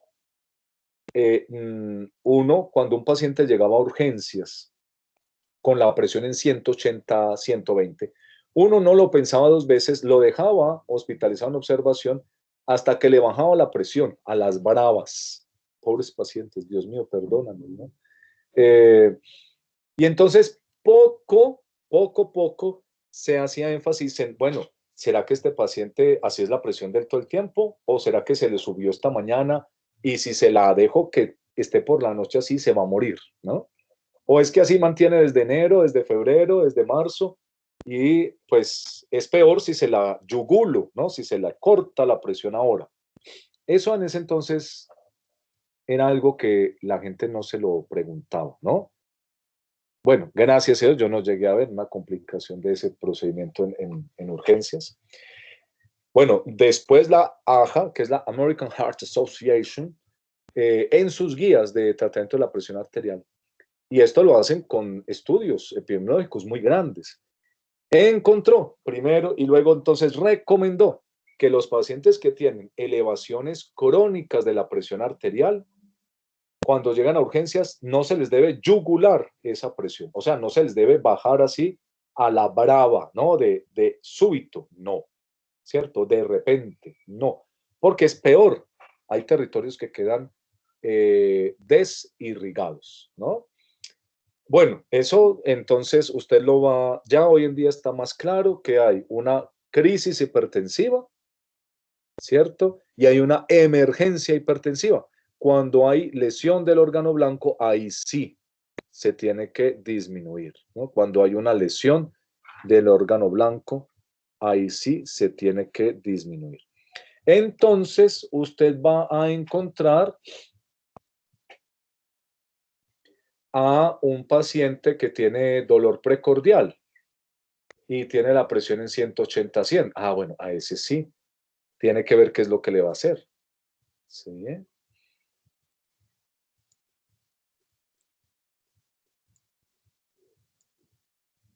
Entonces, si el paciente llega con 180, 100 y no le duele nada, ni tiene alterado el sensorio, no, está orinando bien, usted decide, bueno, no lo tengo que obligar a bajarle la presión así hoy de un momento a otro, ¿no? Ese tema hoy en día está muy claro, pero bueno, yo le hago el énfasis porque me imagino que cuando esté en emergencia y en medicina interna, pues se lo van a enseñar bien. Pero sirve para que tengamos esta gráfica como en un contexto clínico y no sea nomás ahí lo que dice Guito. Entonces, mire lo que sucede cuando las curvas estas, ¿no? Algo ya de lo que está pasando con respecto a los receptores aquí, ¿cierto? Cuando la información que están mandando los receptores ahora se toma en mucho tiempo, ¿sí? Entonces, en un periodo de 24 días, de 24 horas, al perrito se le tomó la respuesta, ¿cierto? De los disparos en el nervio, ¿sí? Los disparos en el nervio versus la presión arterial. Y entonces la mayoría de los disparos están alrededor de una presión arterial normal, ¿cierto? Ahora, si el paciente se le rompe, se le lesiona el nervio de Hennig, bueno, al perrito se le lesiona el nervio de Hennig, entonces ese perrito pierde esta capacidad, ¿sí? Pierde esta capacidad de incrementar los disparos en relación a la presión arterial. Mire que están desorganizados. Claro, todavía siguen en una curva, pero con una base mucho más amplia. Y entonces vamos a encontrar que se pierde esa regulación de la presión, ¿sí? La regulación según el reflejo vasomotor, ¿sí? Esto puede estar sucediendo en pacientes que usted tenga. De eso poco se habla en la clínica aún, pero téngalo en cuenta. Cuando se alteran los nervios que van a inervar el glomus carotídeo, particularmente, perdón, el seno carotídeo, pueden haber alteraciones, ¿sí? En el control de la presión arterial diaria. Entonces, recuerde, esto ocurre gracias a fibras que atraviesan el mediastino. por el parte del simpático al corazón, y fibras que vienen desde el cuello hasta y desde el cráneo hasta la carótida, que queda en el cuello. Entonces hay que tener en cuenta el recorrido de esos nervios cuando un paciente tiene alteraciones en la presión arterial. Eso poco se hace, ¿no? En la práctica clínica, más del 80% de los pacientes nunca se les encuentra la causa de por qué son hipertensos crónicos, nunca, ¿no? Bueno, entonces aquí hay un material de investigación para usted, una pregunta. En las personas que mueren, si se pudiese hacer disección del nervio glosofaringio, ¿sí? Evaluar si el nervio glosofaringio en alguna de esas personas hay alguna estructura que lo esté comprimiendo, por ejemplo, ¿sí? Estaríamos encontrando causas anatómicas de alteraciones en el nervio glosofaringio o en el nervio de Hennig, por lo menos, ¿no? Ahí entonces usted se va a algo bien específico, la disección entre la bifurcación de la aorta, ¿cierto? Y mientras está el nervio de Hennig llegando al nervio glosofaringio. Y entonces a ver si algo está comprimiendo en ese punto al nervio, sería una evidencia de una lesión anatómica que va a afectar la presión arterial, ¿cierto? Bueno, eso pues es bien importante que lo tengamos en cuenta. Hay unos reflejos, entonces, que son desde otras regiones, ¿cierto? Por ejemplo, hay reflejos de la aurícula y de los pulmones, ¿sí? Entonces, hay unos varoreceptores también en la aurícula, ¿sí? Y en las arterias pulmonares. Los de la aurícula es muy importante recordarlos. Ese tema se habla más en endocrino, ¿sí? Pero pues es que es imperdonable. No sé por qué ahí Guitón no lo tiene. Se llama el PNA, bueno, en español, péptido natriurético atrial. El péptido natriurético atrial, como su nombre lo indica, es un péptido. Es decir, que viene de un gen, ¿cierto? Que se activa su transcripción, ¿sí? Esa transcripción entonces que se activa de ese gen va a ir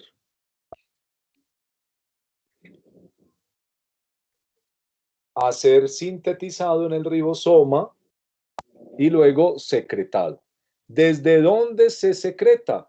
Se secreta desde la aurícula, ¿no? Por eso se llama péptido natriurético atrial. Es un péptido que tiene un tamaño pequeño que se secreta desde la aurícula. ¿Cuándo se secreta? Secretado por el músculo auricular, ¿sí? El músculo auricular. Ese músculo se estimula la secreción cuando es distendido. Y es solamente la aurícula derecha, perdón. Ese es importante, ese dato. Secretado por la aurícula derecha. ¿Cuándo? Cuando la aurícula es distendida. ¿Sí? Cuando la aurícula es distendida. Esto es supremamente fundamental. ¿Sí? Supremamente fundamental porque tenemos entonces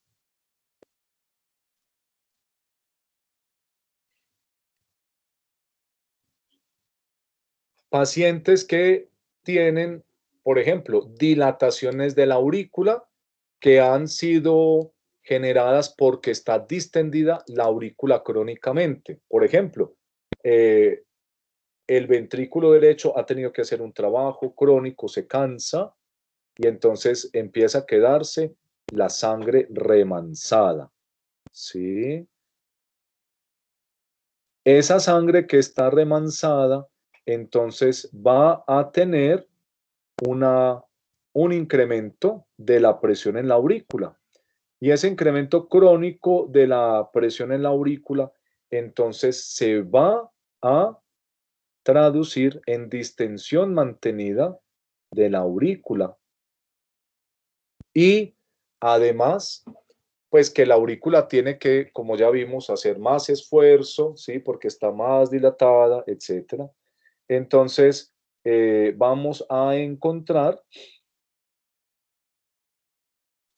a una aurícula que está sensando, ¿no? Ella piensa que está en una condición de hipervolemia, ¿no? Porque ya recuerde, habíamos dicho, tuvimos la aurícula, vamos a ponerlo acá, la aurícula derecha, alrededor del anillo de la válvula tricúspide, ¿sí? O tricúspidea, tricúspide. Entonces allí se sensa la presión, que se sensa como por distensión. Y esta presión es proporcional al volumen, ¿cierto? Y también es proporcional, por lo tanto, pues al gasto cardíaco del ventrículo derecho, pero también es proporcional al retorno venoso. Entonces, pueden pasar dos cosas.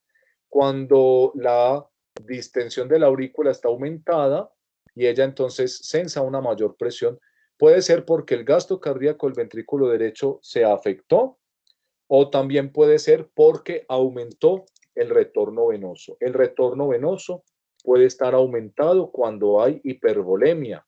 Y entonces, por ejemplo, un paciente que tiene una insuficiencia renal se va llenando, se va llenando, se va llenando, se va llenando de sangre, ¿sí?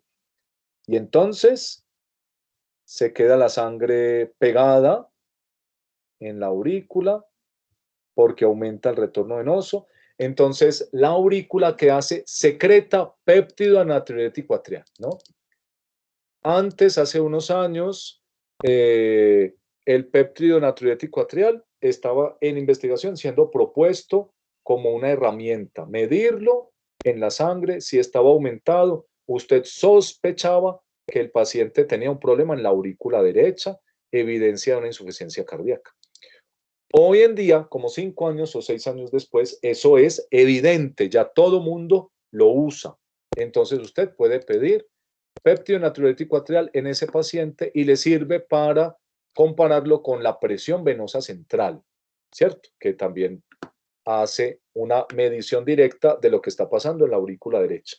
Si usted no le quiere meter o no puede un catéter hasta la aurícula a su paciente, entonces, pues la otra opción es medir el péptido natriurético atrial. ¿Me hice entender hasta ahí? Si está aumentado el volumen de la aurícula y por lo tanto la presión, entonces la aurícula, ¿cómo responde? Ella misma decide secretar péptido natriurético atrial. El péptido natriurético atrial aumentado, entonces es una evidencia de que el volumen y la presión en la aurícula derecha están incrementados. Y eso puede ser porque hay un retorno venoso aumentado por hipervolemia, por ejemplo, ¿sí? Que puede suceder cuando, cuando tenemos a una insuficiencia renal, ¿cierto? O cuando entonces tenemos pues que el corazón está funcionando mal al lado izquierdo. Esta ya es más complicada.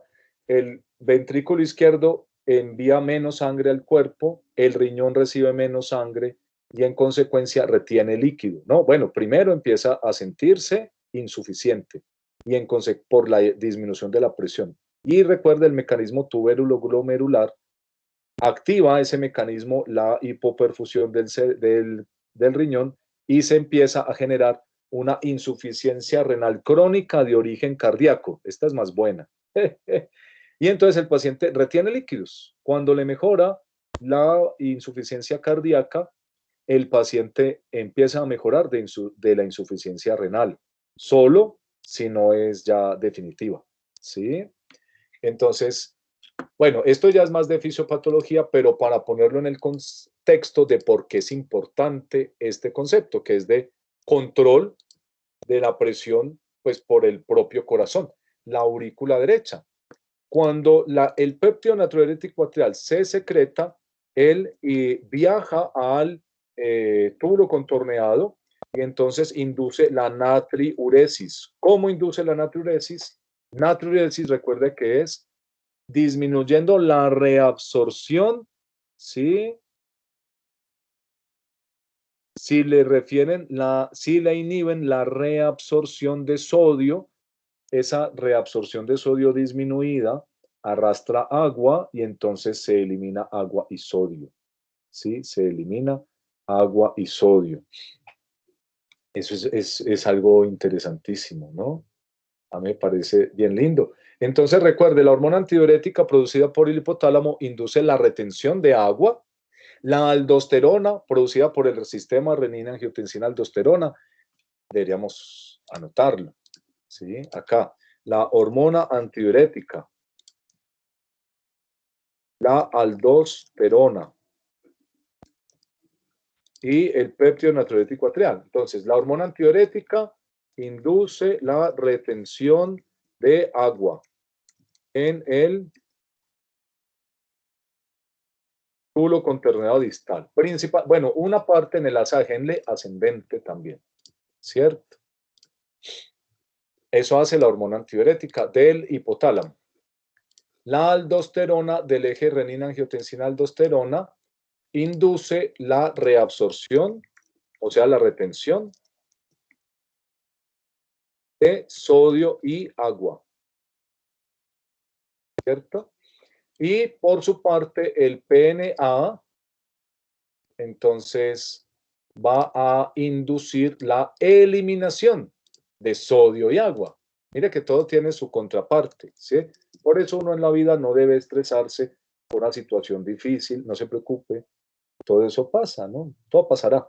En general, esta situación que vivimos, pues todos, probablemente a todos nos afecta en una mayor o menor medida. A mí me afecta cuando termino de trabajar a las 10 de la noche y me siento a hacer historias o a preparar clase. Han habido días que no me he podido concentrar, ¿no? Pensando sobre todo en mi hijo. Yo digo, pobre mi hijo, tener que vivir esta situación. Pero bueno, pues a todos nos toca aprender. Tendremos que aprender de esta situación, ¿no? Algo, ¿no? Puede que aprendamos, tampoco es que todos aprendan. Entonces, así como pasa en la vida, también, ¿cierto? La aldosterona, entonces tiene su contraparte, la PNA. El PNA induce, perdón, el péptido. El PNA induce la natriuresis, o sea, la eliminación de sodio y agua. El PNA induce la eliminación de sodio y agua. ¿Sí?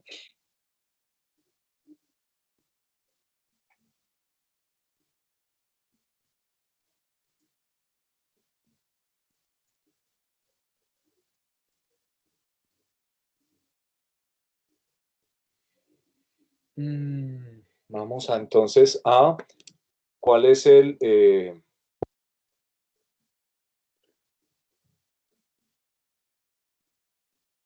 bueno, pues sería su ausencia, ¿cierto?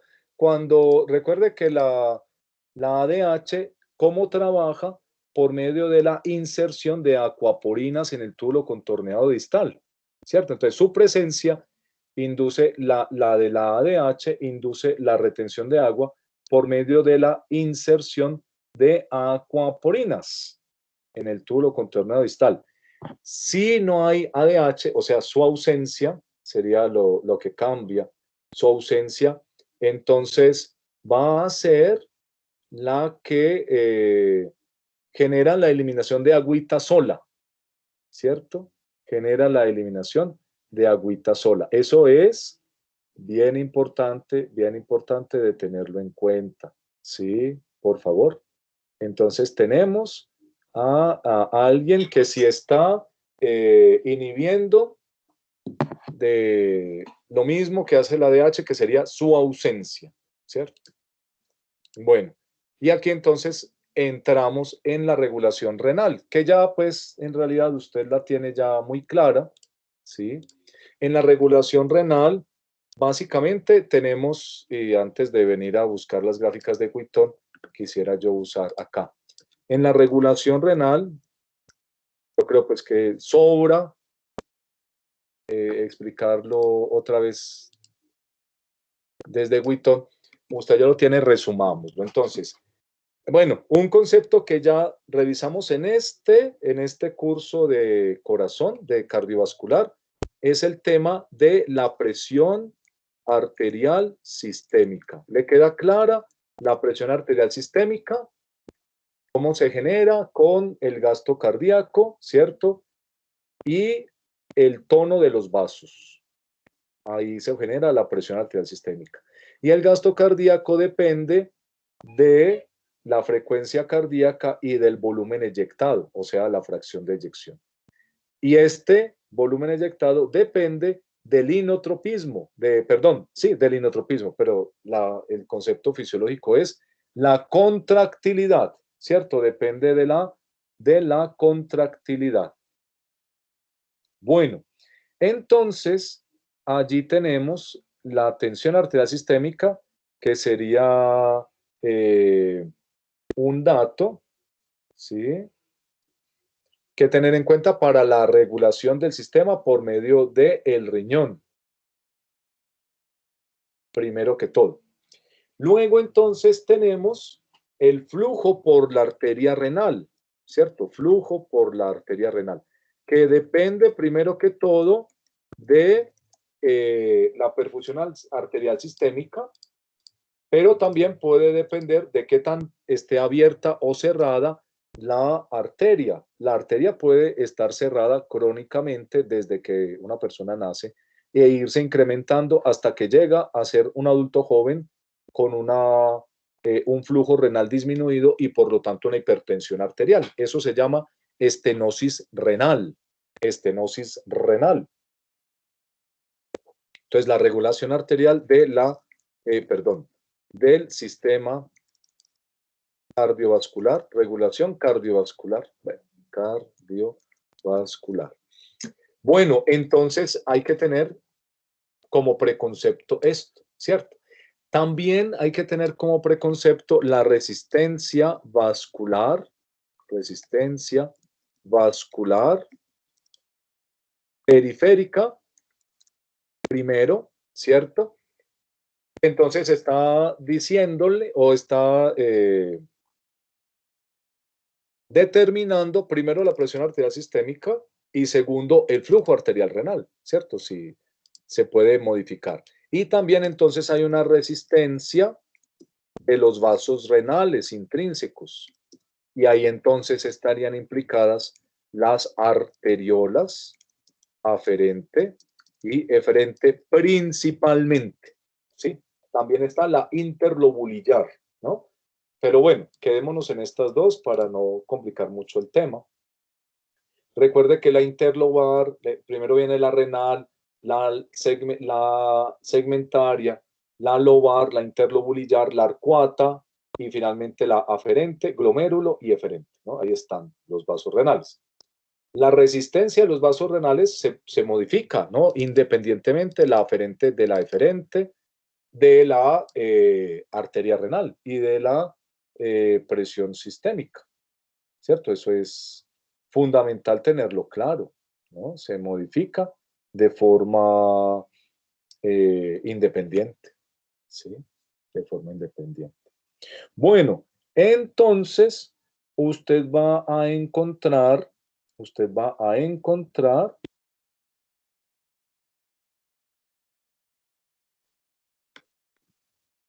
que el riñón, pues se puede modificar su flujo renal. Si cambia la presión arterial, modifica el flujo renal. Por ejemplo, si la tensión arterial media aumenta, pues obvio aumenta el flujo renal. Lo contrario sucede si disminuye la presión arterial media.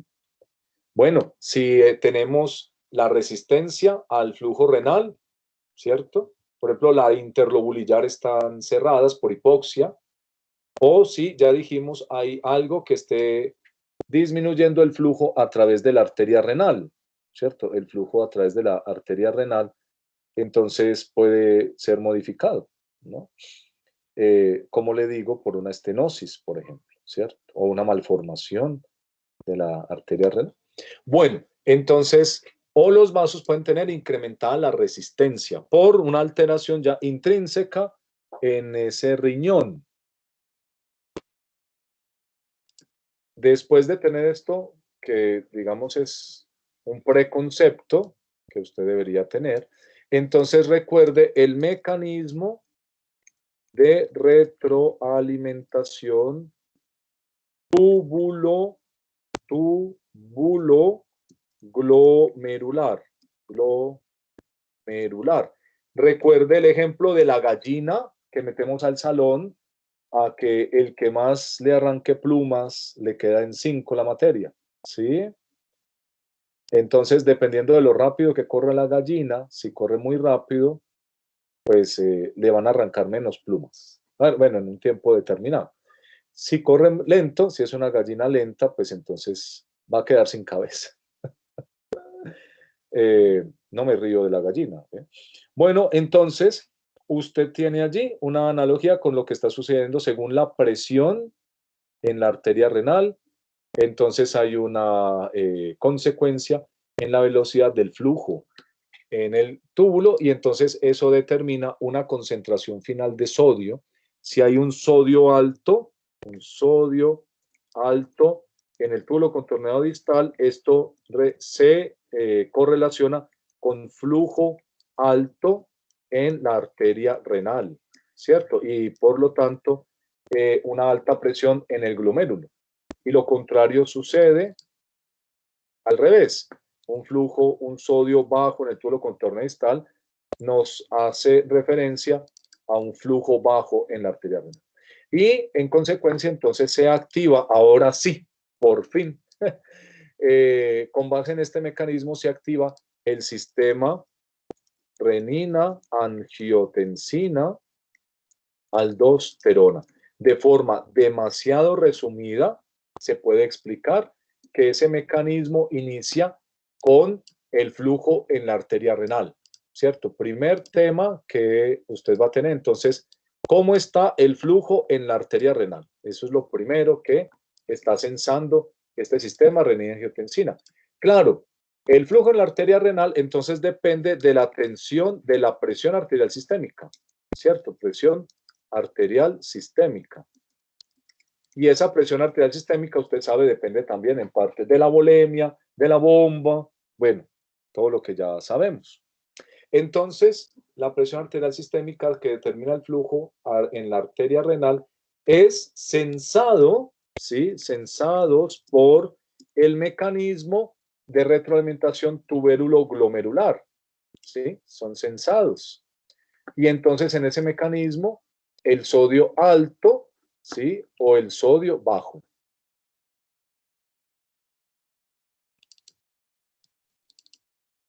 Ahí está ya en un contexto mejor. Entonces, ¿qué sucede cuando, o qué hay que hacer cuando la presión arterial sistémica disminuye? ¿Sí? Pues hay que aumentarla. Si está alta, pues hay que disminuirla. Y entonces, mire lo que sucede acá. Una baja en la presión arterial sistémica, ¿sí? Va a generar una disminución en el flujo, ¿sí? Arterial renal. Y entonces esto va a generar un sodio bajo en la arteria renal, ¿cierto? Me faltó colocar acá. El mecanismo es censado por la mácula densa y la respuesta por el aparato yuxtaglomerular. Nos quedan 5 minutos, sí lo logramos. Entonces, esto ya lo sabe usted, es un repaso, pero vale la pena, ¿no? Acá quitémoslo. Y entonces, censado por la mácula densa y la respuesta es por el aparato yuxtaglomerular. Integremos esto en esta diapositiva y nos queda ya un panorama que revisar. ¿Sí? Perdón, entonces, aquí tiene usted, ¿cierto? El sistema renina-angiotensina-aldosterona es una forma de controlar a largo plazo o a mediano plazo la presión arterial sistémica y por lo tanto al sistema cardiovascular, ¿sí? Depende del flujo en la arteria renal y esto va a generar entonces, va a determinar la presión en el glomérulo, ¿sí? Y va a ser entonces sensado por el mecanismo de retroalimentación túbulo-glomerular.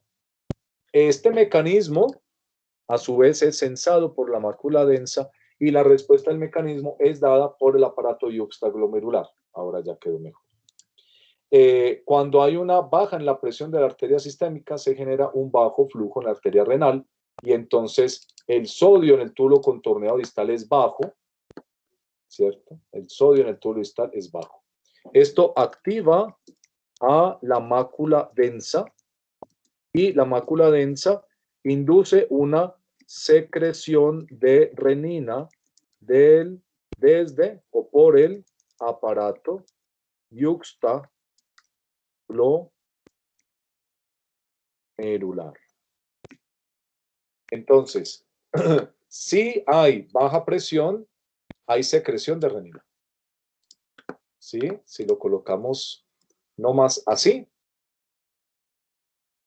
Si hay baja presión sistémica, hay secreción de renina. ¿Sí? Bien importante tener esto claro. Ahora, si la presión está alta, una alta presión, entonces, ¿qué pasa con el flujo renal? Está alto, ¿cierto? Alto flujo renal. Está alto el flujo renal. Esto va a ser sensado por el mecanismo de retroalimentación túbulo-glomerular. El sodio en el túbulo contorneado llega alto, ¿sí? Esto inhibe a la mácula densa y no, ¿cierto? ¿Cómo se dice para que quede una sola palabra? No se secreta renina. Bueno, pues no se secreta y punto. No, pero no quedó visualmente. Bueno, pongámosle ausencia de renina para que nos quede, y no, nos quede visual. Entonces, no a Jesucristo, no quiso quedar allá abajo, ahí. Entonces, ausencia de renina en el aparato, ¿sí? El aparato no va a secretar renina. Entonces, mire lo que está sucediendo cuando la presión arterial está alta. Esto de forma aguda. Usted va a decir, ay, pero es que el paciente que es hipertenso entonces no tiene renina y no me sirve darle el medicamento. Pues precisamente está hipertenso porque se está activando la renina cuando no se requiere que se active, ¿cierto? Precisamente por eso se está volviendo hipertenso. La regulación se perdió, ¿no? Ya no es una regulación homeostática, ¿cierto? Ya no. Bueno, entonces el sistema renina-angiotensina-aldosterona, ¿sí? Pues tiene particularidades que usted ya conoce de renal, ¿no?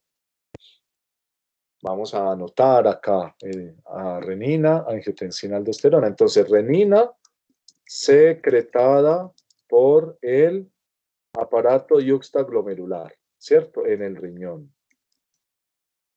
La renina viaja al pulmón y allá entonces encuentra al angiotensinógeno del pulmón, ¿sí?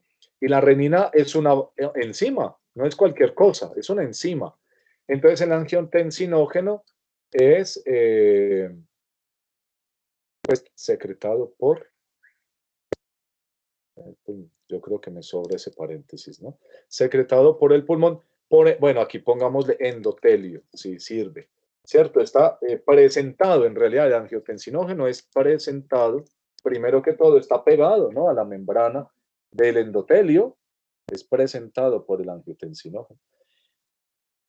Y entonces vamos a encontrar allí a una interacción renina, cliva, angiotensinógeno.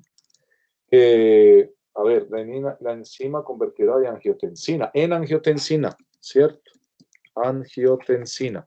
Y luego viene la enzima convertidora de angiotensina.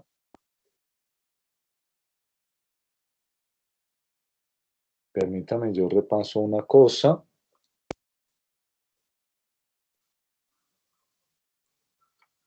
Que tengo una pequeña confusión, permítame, yo lo reviso, por favor.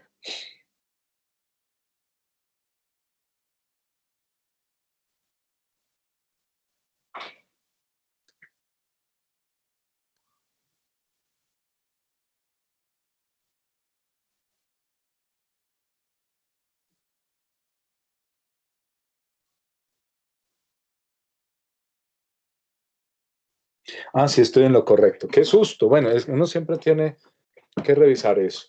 Entonces, la renina cliva el angiotensinógeno a angiotensina 1. Me faltó acá el romano. La enzima ECA, la enzima convertida a angiotensina, entonces cliva la angiotensina 1 en angiotensina 2. Y la más efectiva para incrementar la presión arterial es la angiotensina 2, angiotensina 1 a angiotensina 2. Ahí está, ¿cierto? Y la angiotensina 2, entonces uno de sus efectos, bueno, pues hay un efecto a nivel de la suprarrenal. La angiotensina 2 induce la secreción de aldosterona, induce secreción de aldosterona. El vecino allá arriba como que tiene una carpintería en la casa y todas las mañanas taladra ya. Se escuchan unos ruidos bastante fuertes. Bueno, entonces téngalo en cuenta. Además, la angiotensina 2 es vasoconstrictora directamente, tiene una relación también con la secreción de hormona antidiurética en el hipotálamo, perdón, la 2, una secreción de hormona antidiurética por el hipotálamo y también entonces incrementa ella directamente la reabsorción tubular de sodio. ¿Sí? Son efectos que usted ya conoce desde el riñón. Aquí estaría entonces. Recuerde que la presión arterial tiene pues una regulación básicamente por medio de vasoreceptores de la carótida de forma aguda y por otros vasoreceptores, por ejemplo en la aurícula y en las arterias pulmonares de forma más larvada, no tan aguda, e incluso crónica, y ya una regulación realmente crónica. Una muy entendida, muy fácil, es la por parte del riñón, esa regulación crónica por parte del riñón. Una menos entendida es la participación crónica del sistema nervioso. Bueno, creo que logramos hacer esta revisión. Y colorín colorado, entonces esta clase hoy se ha acabado. Sí, sí, pero toca estar en clase ahora. No se preocupe que la situación va a mejorar. Hay que ser positivos, ¿no? Pero es preocupante la situación, muy, muy preocupante. Bueno, lo siento mucho, pues, pero igual tenemos, el día que no puedan asistir a clase, por toda la situación que está sucediendo, pues ya saben, mientras esté la situación así, pues ustedes se informan y pues ustedes saben que conmigo nunca hay problema en eso, pero particularmente ahora, pues obvio que no. Pero por favor informen, ¿sí? Por favor